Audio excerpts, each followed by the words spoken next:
Genghis Khan is one of the most feared and influential figures in human history. He built the largest contiguous empire the world has ever seen, reshaping Asia and Europe forever. But before he became a conqueror, he was a poor outcast, fighting simply to survive. This is the extraordinary life of Genghis Khan, from abandoned child to ruler of the Mongol Empire.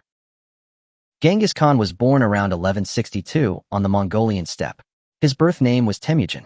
His father was a minor tribal leader, but when Temujin was only 9 years old, his father was poisoned by a rival clan. Soon after, Temujin's family was abandoned by their own tribe. They lived in extreme poverty, surviving by hunting rats, gathering roots, and fighting starvation. At a young age, Temujin learned that strength, loyalty, and discipline were the only ways to survive on the steppe. As a teenager, Temujin was captured by a rival tribe and enslaved. He was forced to wear a wooden collar, treated as property. But Temujin escaped, an event that shaped his belief in destiny and leadership. During these years, he formed powerful alliances, including with his childhood friend Jamukha. However, their friendship would later turn into rivalry, as both men competed for control of the Mongol tribes. Temujin did something revolutionary.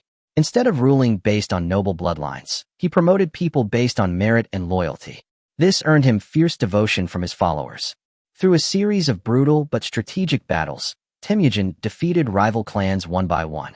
In 1206, after uniting the Mongol tribes, he was given a new title, Genghis Khan, ruler of all.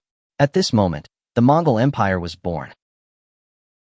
Genghis Khan transformed warfare. His army used fast cavalry, composite bows, psychological warfare, and precise coordination. Mongol soldiers could shoot arrows accurately while riding at full speed. Cities that surrendered were often spared. Those that resisted faced total destruction, a tactic that spread fear and reduced resistance across regions. This reputation allowed Genghis Khan to conquer vast lands with incredible speed. Genghis Khan first turned his attention to China, defeating the Jin dynasty. Then he moved west, conquering Central Asia, including the Khwarezmian Empire. Entire cities were destroyed after acts of betrayal against Mongol envoys. While the violence was extreme, Genghis Khan believed loyalty and order were essential to stability. By the early 1200s, his empire stretched from China to the edges of Eastern Europe.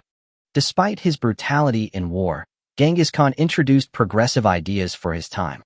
He established a legal code known as the Yasa, which promoted discipline, loyalty, and fairness. He supported religious freedom, allowing Buddhists, Muslims, Christians, and others to practice freely. He also encouraged trade, protected merchants, and improved communication through a postal system. His empire connected east and west like never before. In 1227, during a campaign against the Western Xia dynasty, Genghis Khan died. The exact cause of his death remains a mystery, possibly illness, injury, or a fall from a horse. His burial location was kept secret, according to legend, to prevent desecration. To this day, his tomb has never been found. After his death, Genghis Khan's descendants expanded the empire even further. His grandson, Kublai Khan, ruled China and founded the Yuan dynasty. Today, millions of people are believed to be descended from Genghis Khan. Though remembered as a conqueror, his impact on trade, culture, and global history is undeniable. From a starving child to a world-changing ruler, Genghis Khan's life remains one of the most extraordinary stories ever told.